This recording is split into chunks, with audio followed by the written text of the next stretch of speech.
जय Hind and welcome to study battle. देखिए हम लोग बहुत ही इम्पोर्टेंट आज का टॉपिक डिस्कस करेंगे, वैज्ञानिक परिदृश्य। इससे पहले हम लोग डिस्कस किए हैं राष्ट्रीय परिदृश्य, अंतर्राष्ट्रीय परिदृश्य और आर्थिक परिदृश्य। कहने का मतलब यह है कि एक साल का जो अद्यतन है 1 मई 2022 से लेकर 15 अप्रैल 2023 तक के टोटल घटनाओं का कवरेज किया गया है और राष्ट्रीय घटनाओं का कवरेज किया गया है, साथ ही साथ अंतर्राष्ट्रीय घटनाओं और इसके अलावा हम लोग कवर किए हैं जितने भी आर्थिक घटनाक्रम है उसको डिस्कस किए हैं, जिसमें से अपने भारत के केंद्रीय बजट को देखे हैं और इसके अलावा हम लोग यूपी के भी बजट को डिस्कस किए हैं। ये सब आर्थिक बजट में जो कि सूचकांक जो जारी किया जाता है उसको भी हम लोग देखे हैं और भी विश्व के जो सभी महत्वपूर्ण मुद्दे होते हैं उस पर डिस्कस किए हैं राष्ट्रीय आय के विषय में। और अंतर्राष्ट्रीय परिदृश्य में तो आपको पता ही है, जो भी अंतर्राष्ट्रीय सम्मेलन हो गया, अंतर्राष्ट्रीय चुनाव, अंतर्राष्ट्रीय आपदाएं, अंतर्राष्ट्रीय प्रकरण, जो इंटरनेशनल रिलेशन है उसको हम लोग देखने की कोशिश किए हैं। राष्ट्रीय परिदृश्य में टोटल एक साल का कवरेज किए हैं। जो इंपॉर्टेंट न्यूज़ है जैसे हो गया आम आदमी पार्टी को राष्ट्रीय दल का दर्जा दिया गया, वाइब्रेंट विलेज प्रोग्राम, और जो भी हाल में इलेक्शन हुआ है उसको विषय में देखे हैं, इंडियन जस्टिस रिपोर्ट। ठीक है, ऐसे इस तरह की जो चीज़ें हैं उसको हम लोग देखने की कोशिश की हैं। अब हम लोग देखेंगे वैज्ञानिक परिदृश्य। इसमें देखिए बहुत ही इम्पोर्टेंट ढंग से हम लोग डिस्कस करेंगे जो भी लेटेस्ट तकनीकी रहेगी, खगोलीय गतिविधियाँ रहेगी, ठीक है, उसको हम लोग कंप्लीट ब्रीफ डिस्कशन करेंगे। और बहुत इम्पोर्टेंट होता है खासतौर से वैज्ञानिक परिदृश्य। इससे क्वेश्चन आप एक क्वेश्चन 2 क्वेश्चन बना के रखिए करंट अफेयर के लिए, क्योंकि देखिए जो भी इम्पोर्टेंट जो आविष्कार होता है तो इसमें बहुत ज़रूरी होता है जानना। तो देखते हैं, देर न करते हुए स्टार्ट करते हैं आज का सेशन का जो वैज्ञानिक परिदृश्य है। पहला जो है सब चैप्टर है अद्यतन खगोलीय गतिविधियाँ। इसमें आज का जो पहला न्यूज़ है हम लोग देखेंगे इसरो का RLV LEX मिशन। इसरो का RLV LEX मिशन 2 अप्रैल 2023 को इसरो द्वारा दोबारा जो उपयोग में लाए जा सकने वाले प्रक्षेपण यान का स्वतः लैंडिंग मिशन को सफलतापूर्वक संचालित किया। देखिए बहुत इंपॉर्टेंट ये न्यूज़ है। इम्पोर्टेंट इसलिए है क्योंकि इससे बहुत सारा पैसे की सेविंग होगा, बचत होगी। कि एक बार देखिए, एक बार कोई भी चीज़ को प्रक्षेपण करने के बाद उसका यूज नहीं हो पाता था, लेकिन अभी ने अपना प्यारा देश भारत की जो संस्थान है इसरो 2 अप्रैल 2023 को दोबारा जो प्रक्षेपण यान है उसको स्वतः फिर से दोबारा उसको लैंडिंग किया जा सका, रीयूज किया जाने में उसको सफलतापूर्वक संचालित किया है। इसलिए ये न्यूज़ बहुत इंपॉर्टेंट है और इससे बहुत सारा बचत होने की संभावना है और आगे और भी चीज़ों को संचालित किया जाएगा। और इसरो ने DRDO और भारतीय वायुसेना के सहयोग से एरोनॉटिकल टेस्ट रेंज जो कि चित्रदुर्ग कर्नाटक से इस मिशन का संचालन किया। तो क्वेश्चन आ सकता है, इसरो ने DRDO और भारतीय वायुसेना के सहयोग से जो एरोनॉटिकल टेस्ट रेंज है कहाँ पे है, चित्रदुर्ग कर्नाटका में है, इस मिशन को संचालन किया। यह विश्व में पहली बार हुआ जब एक पंख वाला यंत्र को हेलीकॉप्टर का 4.5 किलोमीटर की ऊंचाई तक ले गया गया और रनवे पर स्वतः लैंडिंग करने के लिए छोड़ा गया। तो इतना इम्पोर्टेंट चीज़ें हैं कि आप इसका यूट्यूब पर वीडियो भी पड़ा होगा तो आप न्यूज़ में इसको देख सकते हैं। इसके बाद देखिए RLV ने भारतीय वायुसेना की जो चिनूक हेलीकॉप्टर है इनके द्वारा 4.5 किलोमीटर तक ऊंचाई तक उड़ान भरा। साथ ही साथ RLV को छोड़े जाने की जो क्रिया है पूर्णतः स्वायत्त थी। RLV ने जब और एकीकृत नेविगेशन मार्गदर्शन और नियंत्रण प्रणाली का उपयोग करके स्वायत्त लैंडिंग अभ्यास पूर्ण किया। ठीक है, तो RLV एक तरह से अनिवार्य रूप से अंतरिक्ष विमान है। ठीक है, RLV जो कि एक तरह से अनिवार्य रूप से अंतरिक्ष विमान है। इसके अलावा हम लोग देखेंगे इसरो ने मई 2016 में HEX जिसको बोलते हैं हाइपरसोनिक फ्लाइट एक्सपेरिमेंट मिशन में RLV TD जिसको RLV का फुल नेम है reusable launch vehicles technology demonstration को पुनः प्रवेश का प्रदर्शन किया था। और एक हाइपरसोनिक सब ऑर्बिटल जो कि वाहन के पुनः प्रवेश से पुनः प्रयोज्य वाहनों का विकसित करने के लिए एक बड़ी उपलब्धि प्राप्त किया है। ठीक है, तो ये दोनों ही हम लोग न्यूज़ को कवर किए हैं। साथ ही साथ अब देखते हैं one web India 2 mission. One web India 2 mission, जिसका नाम है LVM-3, ठीक है। तो वन वेब इंडिया 2 मिशन को देखते हैं। हाल में ही 26 मार्च 2023 को इसरो ने LVM-3 प्रक्षेपण यान की लगातार छठा बार जो कि सफलतापूर्वक उड़ान को संपन्न किया है और इसको श्रीहरिकोटा के द्वितीय लॉन्च पैड से प्रक्षेपित किया गया और इसके तहत जो वन वेब ग्रुप कंपनी के 36 उपग्रहों को 450 किलोमीटर वाली जो वृत्ताकार कक्षा में स्थापित किया गया। एक साथ 36 उपग्रहों को, सबसे ज़्यादा न्यूज़ तो यही है, 36 उपग्रहों को 450 किलोमीटर वाली जो वृत्ताकार कक्ष में उसको स्थापित किया गया। साथ ही साथ इसका अलग से और भी न्यूज़ को देखते हैं। जो LVM-S है और M3 new space India limited द्वारा अपने उपभोक्ता मेंबर्स वन वेब UK के संचालित किया गया और दूसरा जो समर्पित व्यावसायिक उपग्रह है यह मिशन था। साथ ही साथ देखिए इस मिशन के तहत LVM-3 कुल मिलाकर 5804 किलोग्राम का वजनी पेलोड को अपने साथ ऊपर ले गया, ठीक है। और वन वेब एक तरह से क्या है, वैश्विक संचार नेटवर्क है। अब देखते हैं जो थर्ड न्यूज़ है जो कि बहुत इंपॉर्टेंट है। विश्व का प्रथम 3D प्रिंटेड रॉकेट जिसका नाम है टेरान फर्स्ट, जो कि देखेंगे विश्व का प्रथम 3D प्रिंटेड रॉकेट है। 22 मार्च 2023 को विश्व का पहला 3D प्रिंटेड रॉकेट टेरॉन-1 फ्लोरिडा कहाँ पे, फ्लोरिडा जो कि USA में है, USA संयुक्त राज्य अमेरिका के camp Canaveral space force station से इसको प्रक्षेपित किया गया। तो बहुत इंपॉर्टेंट है।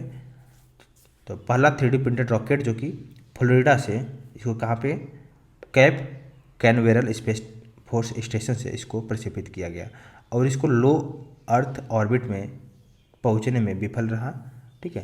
तो एक तरह से सफलता नहीं हो पाई और इस रॉकेट का जो विकास है कैलिफोर्निया स्थित एरोस्पेस स्टार्टअप रिलेटिविटी स्पेस द्वारा किया गया और ये रॉकेट का जो लंबाई बोल सकते हैं 110 फीट लंबा है, 7.5 फीट व्यास वाला 3D प्रिंटेड रॉकेट था और इस रॉकेट का 85% जो द्रव्यमान है मिश्र धातु जो कि 3D प्रिंटेड है। टेरान-1 को लॉन्च किया जाने वाला अब तक का सबसे बड़ा 3D प्रिंटेड संरचना है। अब देखते हैं नेक्स्ट न्यूज़ जो कि है मेगा ट्रॉपिक्स का नियंत्रित पुनः प्रवेश सफल। तो इसको देखते हैं। 7 मार्च 2023 को सेवा मुक्त किए गए मेगा ट्रॉपिक्स उपग्रह का पृथ्वी के वायुमंडल में नियंत्रित पुनः प्रवेश सफलतापूर्वक किया गया। इसके बाद उपग्रह को प्रशांत महासागर में उतारा गया और उष्णकटिबंधीय ट्रॉपिकल वेदर और जलवायु अध्ययन करने के लिए इसरो और फ्रांसीसी अंतरिक्ष एजेंसी के बीच में, जिसको फ्रांसीसी अंतरिक्ष एजेंसी का नेम जैसे भारत का इसरो है उसी तरह फ्रांसिस का है CNES है, ठीक है। इनके बीच एक सहयोगी प्रयास के रूप में इस उपग्रह को 12 अक्टूबर 2011 को प्रक्षेपित किया गया था और यह प्रक्षेपण जो कि PSLV C-18 के द्वारा किया गया था और इस उपग्रह का जो जीवन काल है, लाइफ अवधि है इसका है 3 साल है, ठीक है। तो अब देखते हैं नेक्स्ट में। इसके अलावा 2021 तक इसे उपयोगी आंकड़ा उपलब्ध कराता रहा है। तो इसरो ने इसको अंतरिक्षी जो कचरा है, स्पेस डेब्रिज है, इसको कम करने की अपनी प्रतिबद्धता के तहत पृथ्वी पर उतारा है क्योंकि बहुत सारा उपग्रहों को तो लॉन्च किया जाता है लेकिन फिर से इसको एक कचरा के रूप में हो जाता है, डेब्रिज के रूप में, जिससे बहुत आने वाले समय में हो सकता है इससे दिक्कतें हों। तो इसकी वजह से जो इसरो है भारत का स्पेस ऑर्गेनाइजेशन, इसने इसको पृथ्वी पर उतारा है। अब देखते हैं नेक्स्ट। बृहस्पति सौरमंडल का सर्वाधिक उपग्रह वाला ग्रह बना है। तो देखिए ये न्यूज़ है, देखिए एक तरह से बोल सकते हैं ज्योग्राफी का न्यूज़ है तो आ भी सकता है क्वेश्चन। तो बृहस्पति सौरमंडल का सर्वाधिक उपग्रह वाला न्यूज़ बना है। 3 फरवरी 2023 को नई घोषणा हुआ है कि वैज्ञानिकों ने बृहस्पति जो जुपिटर बोलते हैं इंग्लिश में, इसको 12 नए उपग्रहों को खोज किया है। नासा के अनुसार वर्तमान में बृहस्पति के कुल मिलाकर ग्रहों की संख्या बढ़कर कितना हो गया, 95 हो गया है और इसलिए इसको क्या बोला जाता है, सौरमंडल का सबसे अधिक उपग्रहों वाला ग्रह। इससे पहले देखिए शनि ग्रह के पास, जिसको बोलते हैं सैटर्न, इसके पास 83 उपग्रह के साथ सेकेंड नंबर पे है और बृहस्पति के नए उपग्रहों की खोज 2021 और 2022 के मध्य हवाई और चिली में स्थापित दूरबीनों के द्वारा किया गया और इस नए उपग्रहों का आकार जो कि है 0.6 मील से लेकर 2 मील, जो कि अगर किलोमीटर के रेंज में देखा जाए तो 1 किलोमीटर से लेकर 3 किलोमीटर के रेंज में है इस उपग्रहों का आकार और बृहस्पति के 4 सबसे बड़े उपग्रहों में कौन है? यूरोपा हो गया, गैनीमीड तो आया हुआ क्वेश्चन है। इसके अलावा देखिए कैलिस्टो भी शामिल है। तो यूरोपा, गैनीमीड और कैलिस्टो जो कि, और इसके अलावा आयो, ये 4 ऐसा उपग्रह है जो कि सबसे इम्पोर्टेंट है और न्यूज में रहता है और आया हुआ क्वेश्चन है। तो इसी तरह देखते हैं हम लोग एक जियोग्राफी के क्वेश्चनों को भी यहाँ से कंप्लीट कर लेते हैं। सबसे ज़्यादा उपग्रहों की संख्या है 95, बृहस्पति का, शनि ग्रह का है 83 है, यूरेनस का है 27, नेपच्यून जिसको बोलते हैं, नेपच्यून का है 14 ग्रह, मंगल मार्स बोलते हैं, और पृथ्वी का है मात्र 1 उपग्रह जो कि चंद्रमा है। शुक्र ग्रह का एक भी उपग्रह नहीं है और कुल मिलाकर 222 उपग्रहों की संख्या इस समय सौरमंडल के उपग्रह हैं। तो आई होप इतना क्लियर हो। अब नेक्स्ट को देखते हैं, बावना ग्रह जो कि प्लूटो के 5 उपग्रह हैं। पहले बावना ग्रह को भी ग्रह मानते थे, लेकिन इसको बाद में इसको हटा दिया गया क्योंकि जो फुलफिलमेंट था ग्रहों का उसको वो फुलफिलमेंट नहीं कर रहा था, इसलिए इसको उपग्रहों की श्रेणी में डाल दिया गया है। अब देखते हैं SSLV D2 EOS 07 मिशन, इसको देखते हैं 10 फरवरी 2023 को SSLV की जो द्वितीय विकासात्मक उड़ान है जिसको बोलते हैं सेकेंड डेवलपमेंटल फ्लाइट संपन्न हुआ और इस मिशन को बोला गया SSLV D2 EOS 07 मिशन नाम दिया गया। और इसके तहत आंध्र प्रदेश के जो श्रीहरिकोटा है सतीश धवन अंतरिक्ष केंद्र जिसका नाम है सार के प्रथम लॉन्च पैड से प्रक्षेपित किया गया SSLV D2 को, और इस माध्यम से 3 उपग्रहों को उनके अभिष्ट कक्षाओं में प्रक्षेपित किया गया। साथ ही साथ इनके 3 उपग्रह जो कि तीनों उपग्रह कौन थे जिनको प्रक्षेपित किया गया? EOS 07, जानूस 1 और आज़ादी सैट 2।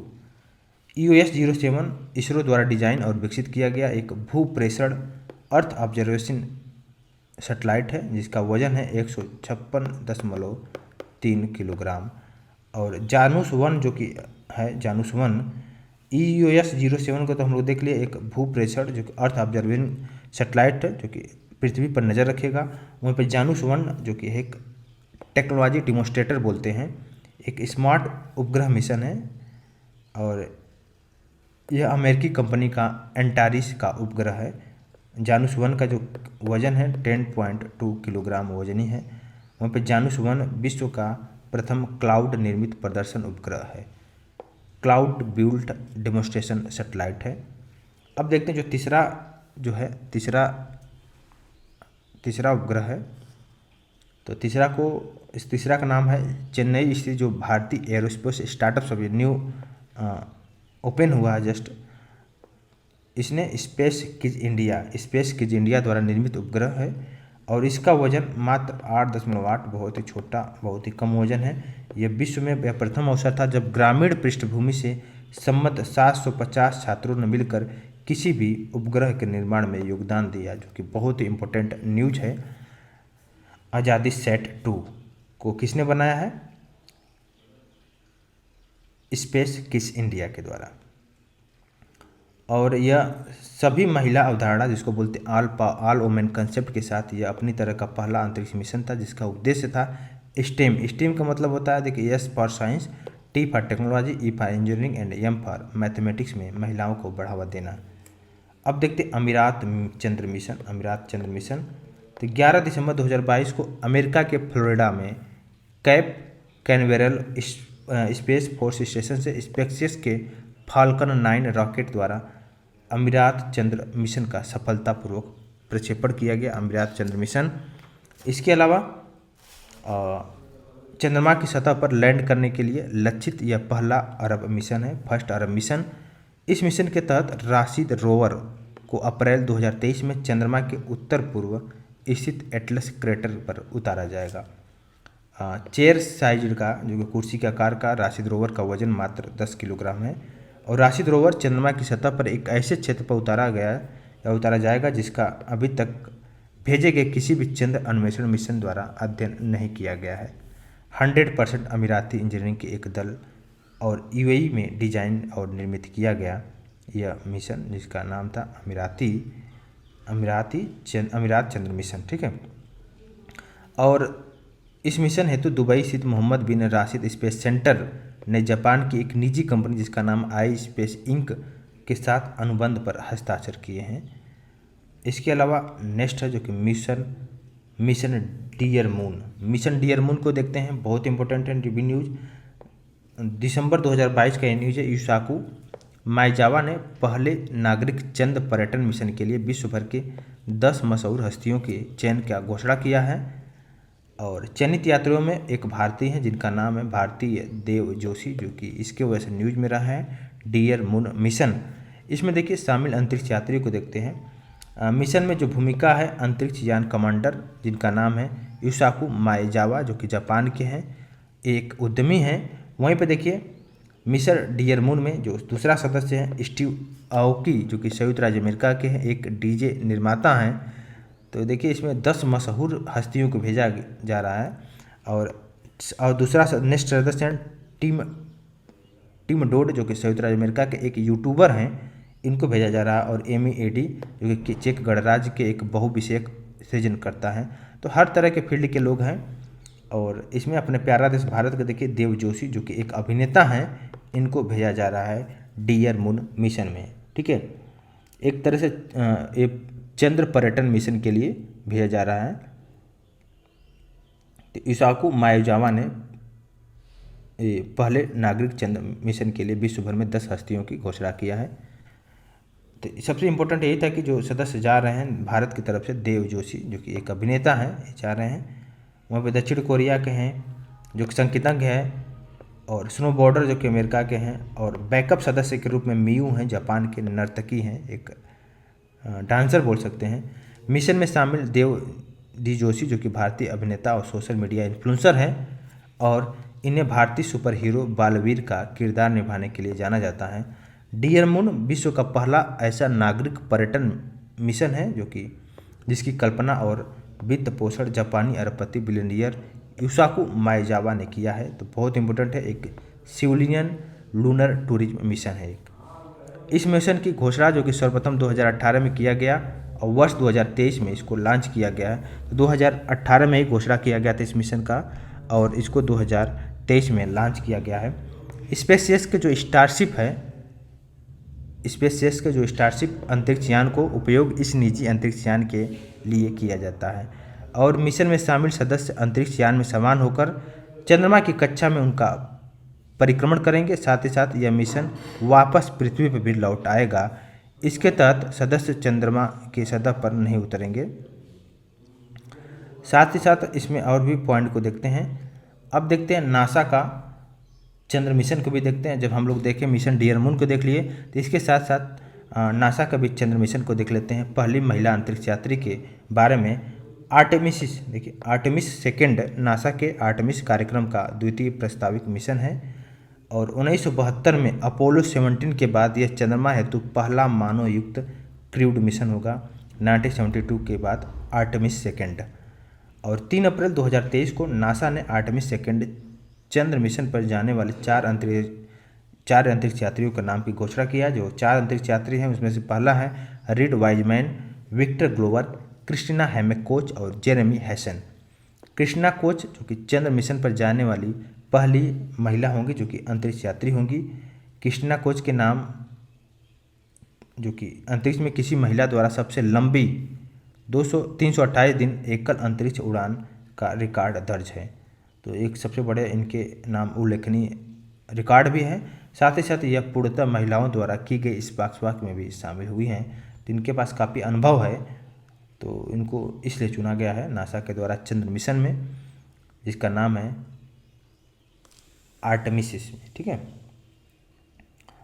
इसके अलावा देखिए आर्टेमिस सेकंड। इसके अलावा देखिए सबसे लंबा अरब अंतरिक्ष मिशन को देखते हैं। अप्रैल 2022 में MBRSC ने सबसे लंबे अरब अंतरिक्ष यात्री जिसका मिशन है, जिसका नाम है लॉन्गेस्ट अरब एस्ट्रोनॉट मिशन की घोषणा किया है और 6 महीना लंबा यह मिशन 2 मार्च 2023 को लॉन्च किया गया और नासा के तत्वाधान में स्पेसएक्स के जो क्रू 6 मिशन के अंग के रूप में यह अमीराती अंतरिक्ष यात्री जिसका नाम है सुल्तान अल नयादी को ISS पर भेजा गया है।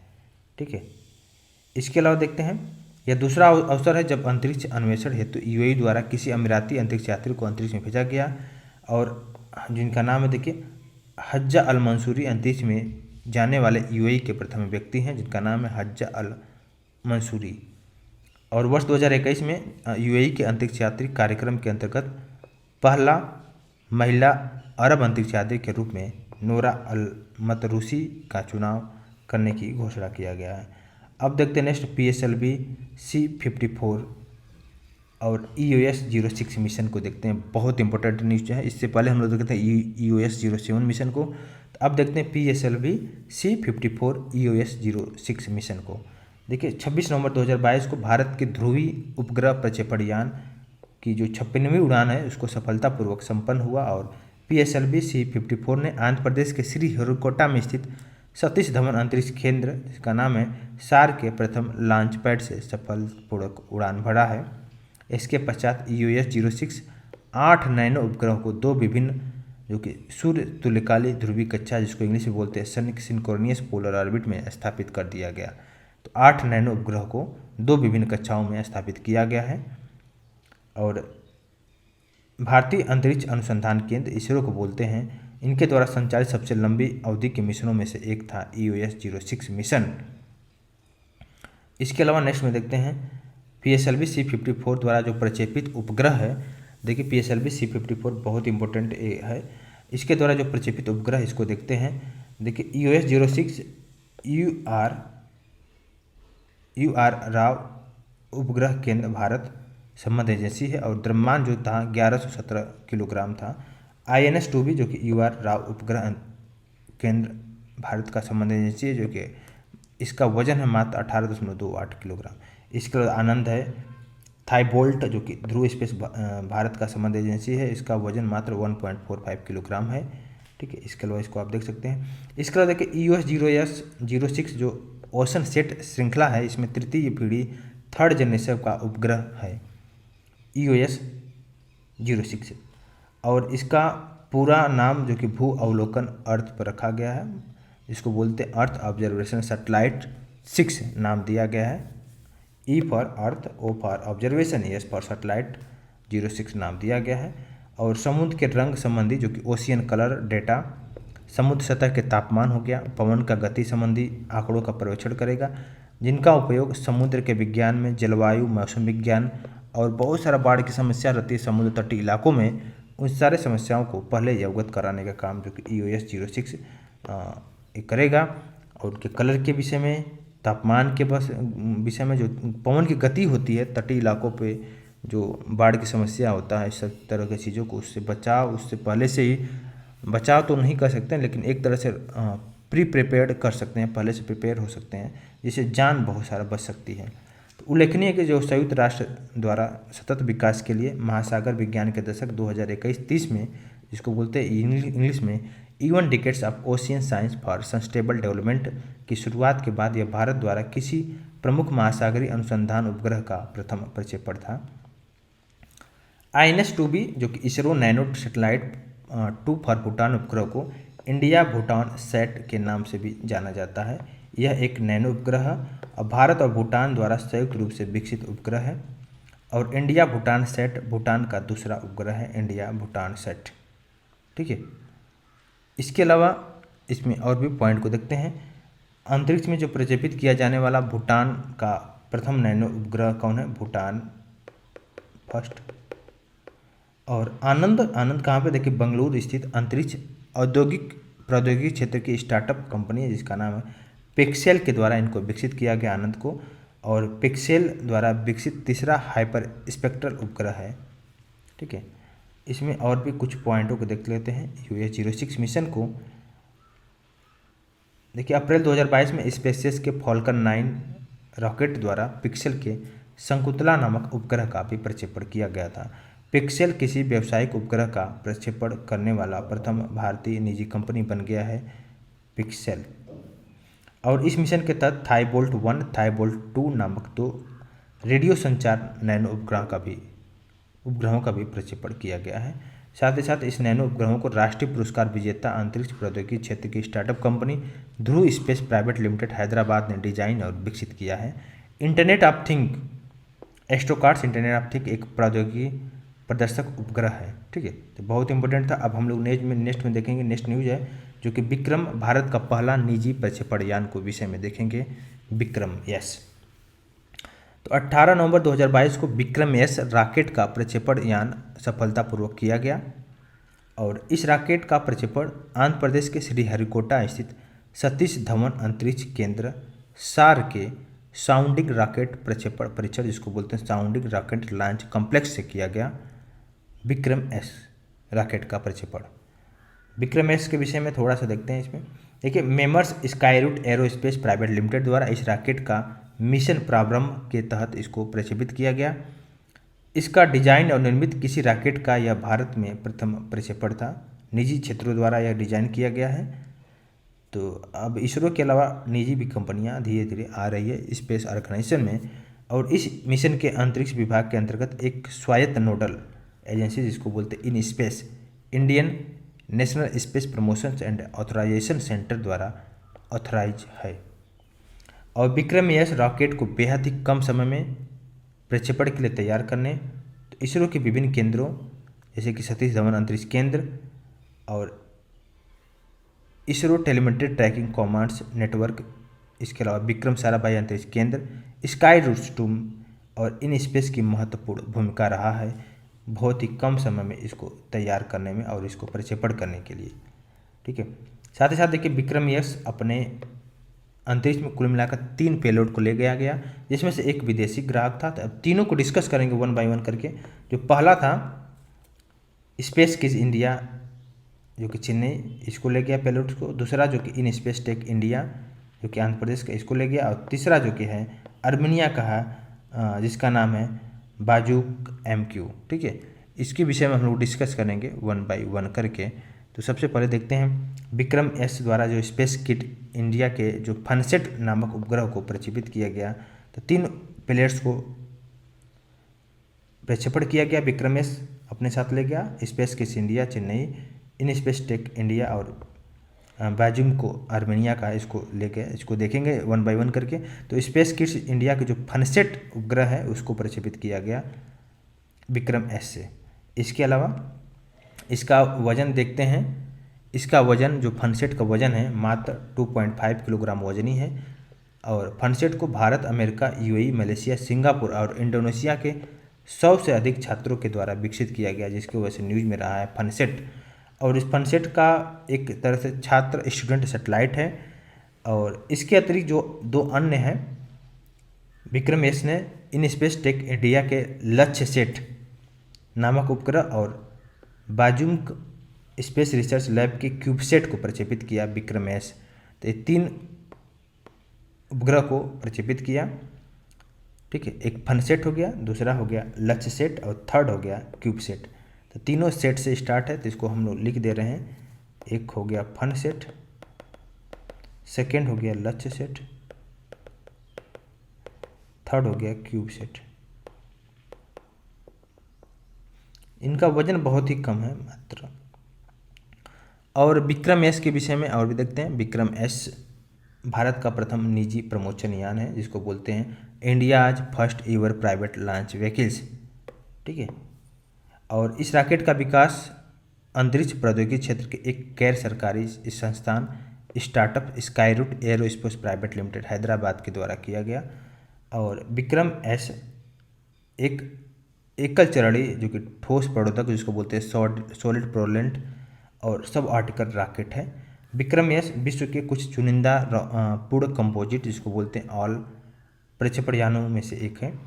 इसके विकास में लगभग 2 वर्षों का समय लगा और विक्रम रॉकेट श्रृंखला का नामकरण भारतीय अंतरिक्ष कार्यक्रम के जनक डॉक्टर विक्रम साराभाई के नाम पर किया गया। और मॉड्यूलर, विशेष रूप से जो मॉड्यूलर है, अंतरिक्ष प्रक्षेपण यानों जिसको बोलते हैं स्पेस लॉन्च व्हीकल की एक श्रृंखला जिसे लघु उपग्रह स्मॉल सैटेलाइट मार्केट हेतु डिजाइन किया गया। विक्रम एस की जो विशेषताएं हैं, इसका देखिए मात्र 545 किलोग्राम है, लंबाई 6 मीटर है, व्यास इसका है 0.375 मीटर, इसकी गति है 5 मैक जो कि हाइपरसोनिक पिक वेलोसिटी से अधिकतम है। और पेलोड क्षमता है 83 किलोग्राम और 100 किलोमीटर की ऊंचाई तक पेलोड कैपेसिटी इसका है। इसके अलावा देखते हैं हम नेक्स्ट जो न्यूज है, नेक्स्ट को देखते हैं, वन बाय वन करके डिस्कस करेंगे। नेक्स्ट है देखिए LVM-3 M2 OneWeb India 1 mission को देखते हैं। इसमें देखिए GSLV-M के थर्ड स्टेज या 3 स्टेज प्रक्षेपण यान है। इसको इसरो ने GSLV-M के थर्ड, इसको इंग्लिश में बोलते हैं geosynchronous satellite launch vehicle M के थर्ड के नाम में परिवर्तित कर दिया है। GSLV-M के थर्ड को अब बोला गया है LVM लॉन्च व्हीकल M के थर्ड के नाम से जाना गया है। GSLV-M के थर्ड को नाम को चेंज कर दिया गया है, अब क्या बोला गया है, LVM थर्ड। और 22 अक्टूबर 2022 को आंध्र प्रदेश के श्रीहरिकोटा स्थित जो सतीश धवन स्पेस अंतरिक्ष केंद्र है सार के जो द्वितीय लॉन्च पैड से LVM थर्ड को प्रक्षेपण सफलतापूर्वक किया गया है।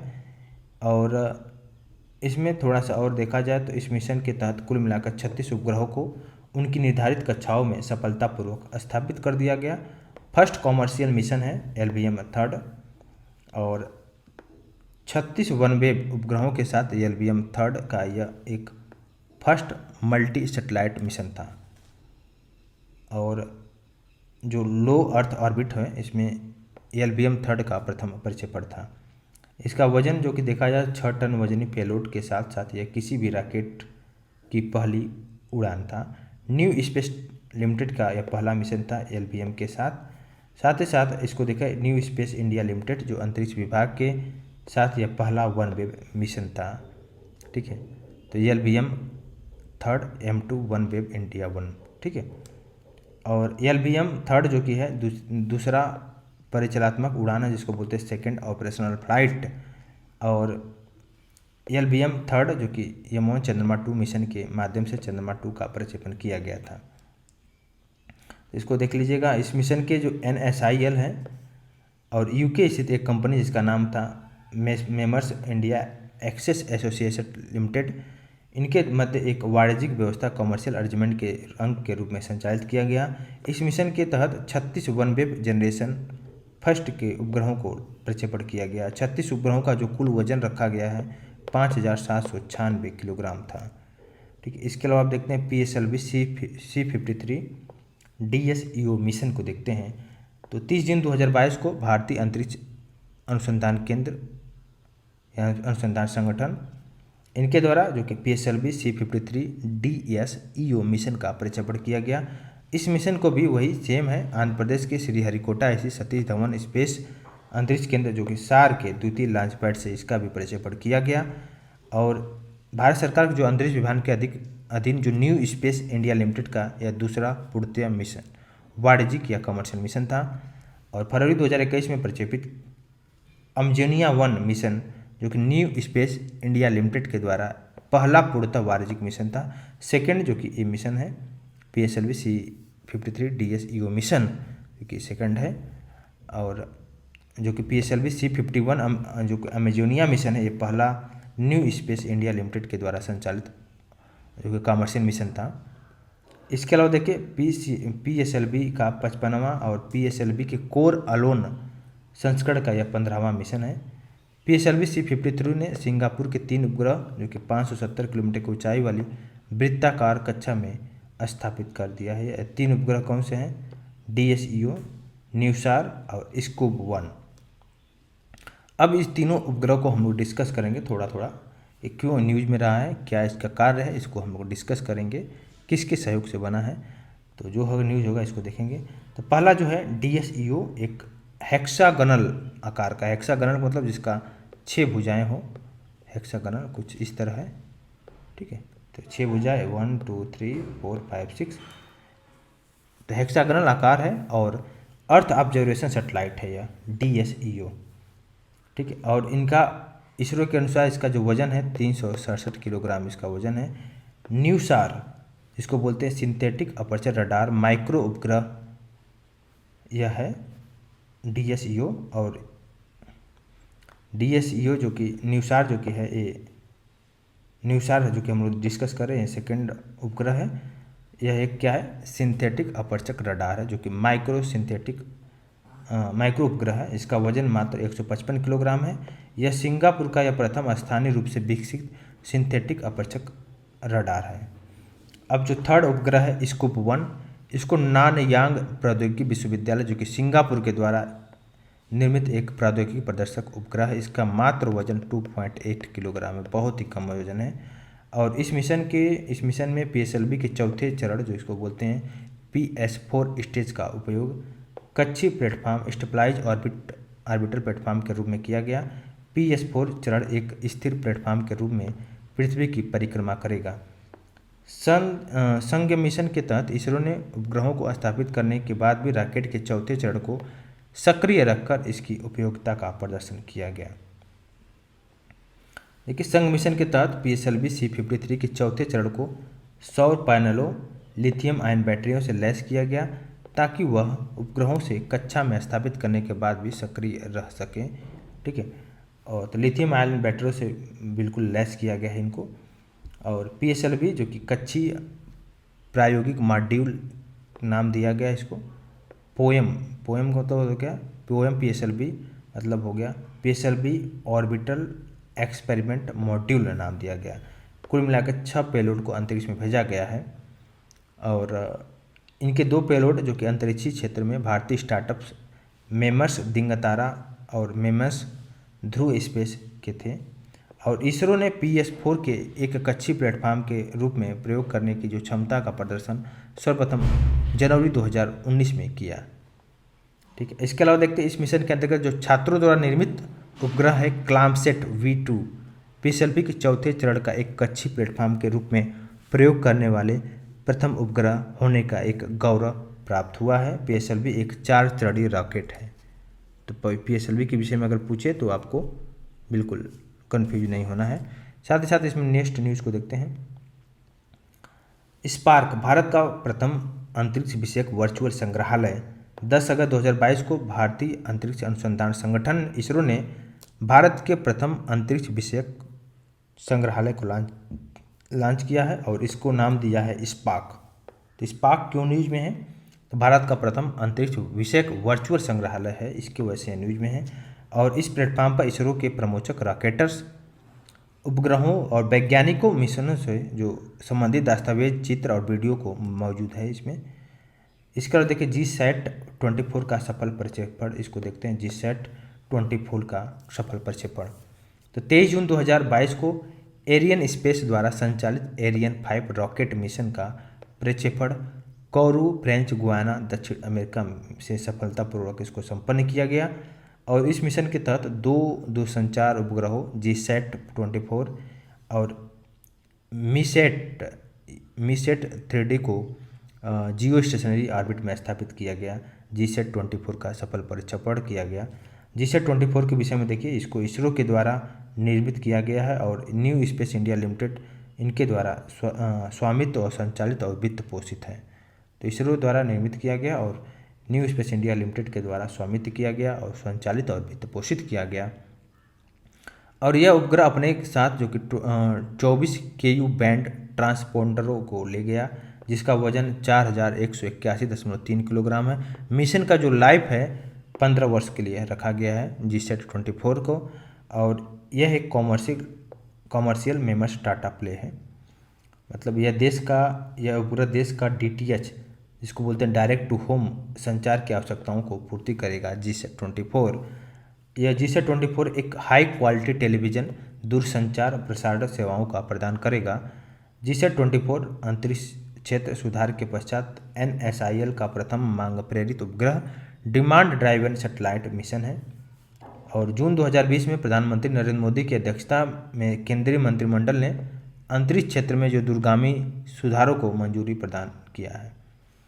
और इसका उद्देश्य यही है कि अंतरिक्ष गतिविधियों में निजी क्षेत्र की जो भागीदारी को बढ़ावा देना। और मीसैट 3D मलेशिया के उपग्रह संचालक मीसैट का उपग्रह है और यह एरियन स्पेस द्वारा प्रक्षेपित मलेशिया का चौथा उपग्रह है। और यह एयरबस डिफेंस एंड स्पेस द्वारा निर्मित एक बहु मिशन दूरसंचार उपग्रह है। तो आई होप इतना क्लियर हो गया GSAT-24 के विषय में। अब देखते हैं SSLV की प्रथम उड़ान, जो कि नेक्स्ट न्यूज है, जो कि हम लोग इसको डिस्कस करेंगे। देखिए 7 अगस्त 2022 को SSLV की प्रथम विकासात्मक उड़ान संपन्न हुआ। संघ मिशन के तहत SSLV को आंध्र प्रदेश के श्रीहरिकोटा स्थित सतीश धवन अंतरिक्ष केंद्र सार के प्रथम लॉन्च पैड से प्रक्षेपित किया गया और इसके माध्यम से 2 उपग्रहों को प्रक्षेपित किया गया जिसका नाम है EOS-02 और आज़ादी सैट। ये दोनों उपग्रहों के विषय में देखते हैं। देखिए, इस मिशन के तहत दोनों उपग्रहों को भूमध्य रेखा से लगभग 356 किलोमीटर की ऊंचाई पर एक वृत्ताकार निम्न मतलब लो ऑर्बिट में इसको स्थापित किया गया। इस मिशन को उनकी निर्धारित कक्षाओं में स्थापित करने में देखिए यहाँ पे इसको स्थापित किया जाना था लेकिन यह असफल हो गया। EOS-02 और आज़ादी सैट 2 जो कि SSLV की प्रथम उड़ान था और SSLV D1 ने उपग्रहों को वृत्ताकार कक्षा की बजाय दीर्घ वृत्ताकार जिसको बोलते हैं इलिप्टिकल ऑर्बिट में स्थापित कर दिया। इस प्रकार ये दोनों उपग्रह काम में आने लायक नहीं रह गए हैं। जहाँ पे इसको काम करना था वहाँ पे नहीं इन्होंने किया है। तो EOS-02 के विषय में देखिए, यह इसरो द्वारा डिजाइन किया गया था। एक भू प्रेषण जिसको बोलते हैं अर्थ ऑब्जर्वेशन उपग्रह है और हाई स्पेशियल रिजोल्यूशन जिसको बोलते हैं उच्च स्थानीय जो विभेदन क्षमता है इसका, और इसके अलावा इससे लैस एक ऑप्टिकल रिमोट सेंसिंग सैटेलाइट है। और माइक्रोसैट श्रृंखला का यह उपग्रह उच्च स्थानिक विभेदन के साथ साथ इंफ्रारेड बैंड में उन्नत प्रकाशित सुदूर प्रचालन उपलब्ध कराने के लिए डिजाइन किया गया था। इसी के अलावा जो कि दूसरा जो उपग्रह था EOS-02 इसका वजन 145 किलोग्राम और आज़ादी जो सेट है, आज़ादी सेकंड मिशन है, सेकंड जो उपग्रह था आज़ादी सेट में जो कि 8U क्यूबसेट है जिसका भार मात्र 8 किलोग्राम था। वहीं पर EOS-02 का भार था 145 किलोग्राम था और आज़ादी सेट का जो भार था मात्र 8 किलोग्राम। यह भारत की स्वतंत्रता के अमृत महोत्सव के अवसर पर स्पेस किस इंडिया नामक स्टार्टअप ने इस नए उपग्रह के निर्माण की पहल किया है और इसके अंतर्गत 75 अलग अलग नीति भार शामिल है जिसमें प्रत्येक का भार लगभग 50 किलोग्राम है और यह फेमटो एक्सपेरिमेंट्स संचालित करने के लिए लक्षित था। अब देखते हैं SSLV को विषय में देखते हैं। SSLV के विषय में देखें, SSLV का यह प्रथम उड़ान था जो कि फेल हो गया जिसमें 2 उपग्रह को ले जाना था EOS-02 और आज़ादी सैट। यह इसका निचोड़ और यह है कि असफल होने का मेन रीज़न ये था कि इसको निचली कक्षा में जो कि लो ऑर्बिट में इसको स्थापित करना था लेकिन यह उल्टा कर दिया इसने, दीर्घ वृत्ताकार ऑर्बिट में इसको इसने स्थापित कर दिया जिसकी वजह से काम करने योग्य नहीं है। हालांकि दोनों को हम लोग देख लिए हैं, EOS-02 का मतलब क्या है, क्यों यूज़ किया गया था और EOS आज़ादी सेट को भी देख लिए। अब देखते हैं SSLV का जो पहला उड़ान था तो क्या हुआ। SSLV इसरो का एक नया प्रक्षेपण यान है। यह उभरते हुए जो वैश्विक लघु उपग्रह प्रमोशन सेवा बाजार की आवश्यकताओं को ध्यान में रखते हुए SSLV का विकास किया गया। SSLV का जो कंप्लीट नेम है, पूर्ण रूप है स्मॉल सैटेलाइट लॉन्च व्हीकल। जो छोटे छोटे जो उपग्रह थे उनको लॉन्च करने के लिए एक अलग से ही उनको व्यवस्था दिया गया। SSLV ने इसको निर्मित किया गया SSLV का, और इसकी ऊंचाई जो SSLV की ऊंचाई है 35 मीटर है, व्यास जो कि है 2 मीटर और द्रव्यमान मात्र 120 टन है और 10 से लेकर 500 किलोग्राम भार तक के छोटे सूक्ष्म और नैनो जो उपग्रह हैं मिनी माइक्रो नैनो सैटेलाइट को 500 किलोमीटर के रेंज में इसको स्थापित करने में सक्षम है। और यह SSLV एक त्रिचरणीय जिसको बोलते हैं 3 स्टेज रॉकेट है जिसके सभी जो स्टेज हैं सॉलिड पॉपुलेशन स्टेज है। SSLV की मांग आधारित प्रमोशन जिसको बोलते हैं लॉन्च ऑन डिमांड आधार पर इसको सुविधाएं उपलब्ध कराने के लिए विकसित किया गया है। तो हो सकता है पहली बार असफल रहा है, कोई बात नहीं, नेक्स्ट टाइम फिर से उठेंगे, फिर से हम लोग कोशिश करेंगे। तो अब देखते हैं नेक्स्ट में जो कि इसमें देखेंगे अद्यतन तकनीकी और प्रौद्योगिकी के विषय में। इसमें हम लोग पूरा इंटरनेशनल लेवल के जो न्यूज़ है इसको कवर करेंगे, ख़ास तौर से जो साइंस और टेक के करंट अफेयर इसको हम लोग देखेंगे। तो देखते हैं।